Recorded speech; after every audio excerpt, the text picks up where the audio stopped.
Hi everybody, it's Mr. Gray here.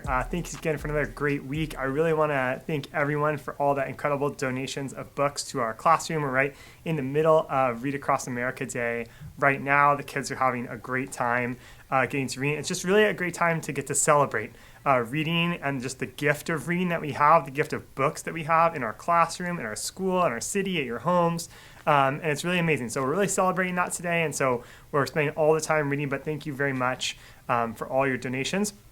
I do have a few announcements going into next week. The first one on the updates page, there is a link on there that I sent to you, which is a link to order a yearbook. If you'd like one, the PTA just reminded me to tell you that you have to order them in advance, and there's like a special code. So if you go on the updates page, there's a link where you can order the yearbook and a page that goes with it, or like a code that goes with it, so it attaches to our school. So that's there for you. The other thing I want to tell you about is next week we're going to start working on some physical fitness testing. There's 5 things the kids have to do. They do a mile run, they do push-ups, they do sit-ups, they do a flexibility test with their arms where they touch their fingers behind their back, and they do a trunk lift where they're lying on their stomach and they have to lift their chin up as high as they can. So those will happen over the next few weeks. The big one that I'm just telling you about is the mile run, because we're gonna do that a couple times for practice to get to know the course, but it really takes like kind of the appropriate clothing for that day. So on Tuesday, we're gonna do that. We're not gonna run quite a mile probably on Tuesday, but this coming Tuesday is gonna be the first time we're gonna practice that. And there will be some other ones upcoming that I'll try to tell you about in the future. I know several of you, or almost everybody now, has signed up for spring conferences, so thank you. I will see you at spring conferences. Many people wrote little notes about what you wanted to talk about. If there's anything that you think of ahead of time before the conference, just send me a quick email and I'll just make it a little easier because our time is limited. I just want to make the most of that time, and if you haven't signed up, please do that. The last thing I want to tell you about is an update to our gradebook. I just made one big change for the 3rd trimester in the gradebook. So everything's the same. There's reading, writing, math, language, science, social studies, all those things. I added a gradebook just called APIS. And so I just wanted to give you a little bit of my thinking behind that so you're not thrown off by that. All the other grades will just stay the same, and they are tied to the report card. So the math grade, the social studies grade, the reading grade, the writing grade, those all are what I use to put the report card grades in. And that will be the same in the 3rd trimester as it was for 2nd trimester and 1st trimester. As we all know, APIS is a different program, and there's some unique things about being in an APIS class. And to me, one of those things is that grading the 5th graders purely on 5th grade things doesn't always provide like the most focused feedback for the kids. Meaning, if I only stay within these parameters of 5th grade, I'm missing out on feedback that the kids could use to improve themselves.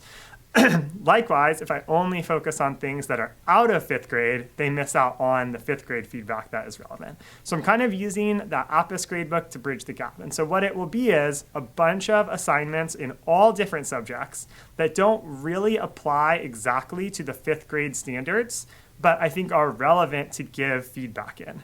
I'm also not as concerned in that gradebook about, choosing assignments or grades that might really lower grades. Because that's always a question in my mind is if I gave someone a low grade in this area, is it worth affecting their report card grade? Does that make sense for what I'm grading in the regular grade books? But in the APIS gradebook, I don't feel that because it's not tied to anything. That percentage, that final grade doesn't apply to the gradebook at all. So the point of all that is to say the APIS gradebook is a little different, but it is not connected to the report card or anything else. But it's a great way that I can give feedback through grading of things that are not strictly tied to the 5th grade curriculum. If you have questions about that, we talk about conferences, you can email me anytime.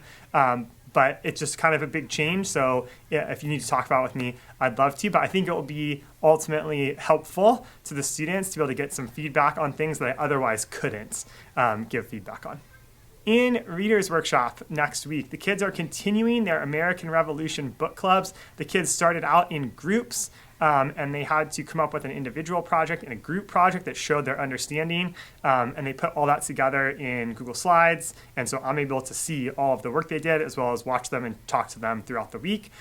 This week we're transitioning, so some people will still be in a group, some people will be individual, and then the next week it will be all individual. So they're going through different books related to the American Revolution. So far they've been really enjoying them, and they're also really great books, and they've done some really great work thinking about what to get out of those books. Am I focusing on characters? Am I focusing on themes? Am I connecting this to my social studies things that we're looking at and that time period? So that's what's happening in Reader's Workshop this week, but we're going to continue those American Revolution book clubs. You can really ask your students about what they're reading, what they're getting out of it, how it's going with their group, why they chose to be in a group rather than an individual.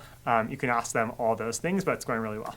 In Writer's Workshop next week, we only have really one meeting together for Writer's Workshop. There's been a little bit crazy of a schedule. So that is very strange. We only meet once for writing next week, but the kids still have some work to do. Right now they're working on their rough draft for their information book. So they're writing an information book all about a topic of their choosing related to the American Revolution, the Revolutionary War, the causes leading up to the revolution, some important event like the Boston Tea Party, an important person.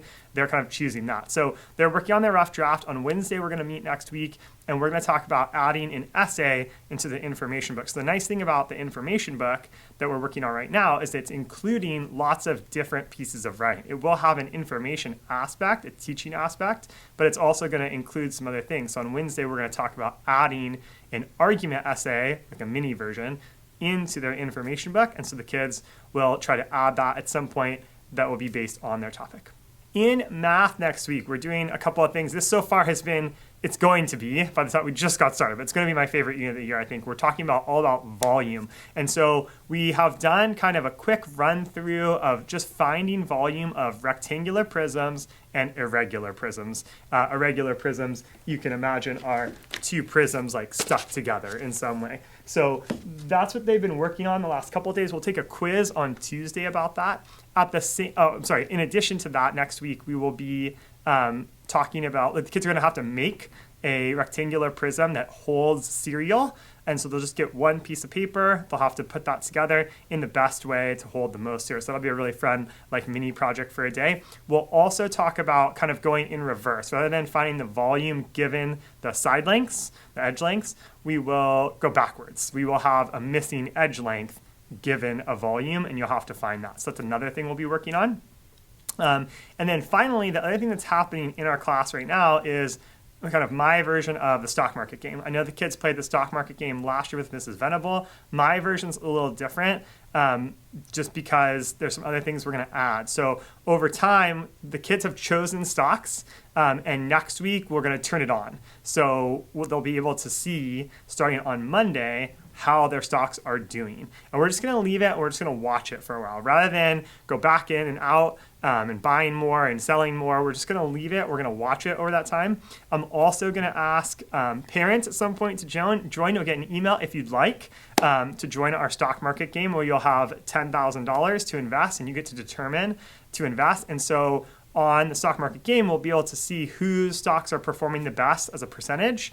And the kids will get to play against the parents and also against some staff members, and we'll see who's doing the best. So we know that there's a lot of random chance that has to do with that, like when you got in and how the market's doing and what companies you chose. But it's kind of just a fun way to study that a little bit and see how it's going. But the kids chose their stocks, and starting on Monday, they'll get to see how their stocks are doing and where they stack up versus the rest of the class. In social studies, next week, we're going to start our analysis of the Declaration of Independence. It is an incredibly important document for a variety of reasons, including its importance to now and also like the importance at the time and how things turned out with the revolution. So we're going to look at really a couple of things next week. The first one is going to be like really the important figures that were there at the time and how these like generally young people in their 20s and early 30s had this really big impact on the nation that still reverberates today.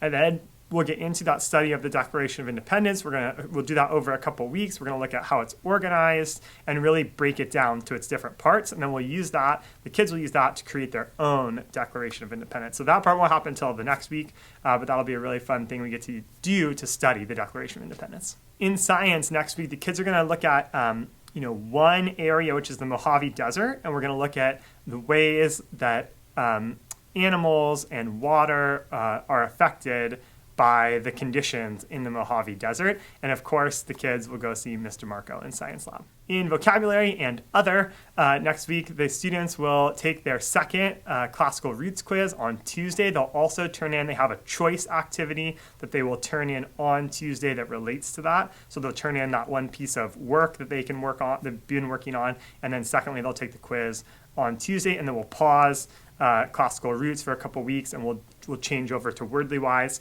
The other thing that's happening next week is that the kids are giving their chit-chat speeches. So hopefully you have seen them practicing, or you can ask them about their practice and how it's going. The students know what day of the week they are presenting. So some are on Monday, some are on Friday, and everything in between. But the kids are teaching something to the class. So there's a wide variety of topics that should be really, really fun, all the way from video games to tennis to origami and on and on. So it'll be really fun next week, but you can ask them about their chit-chat speech. This is their third. They'll be giving 4 this year, and so we're in the home stretch at this point, but they're really excited to do that.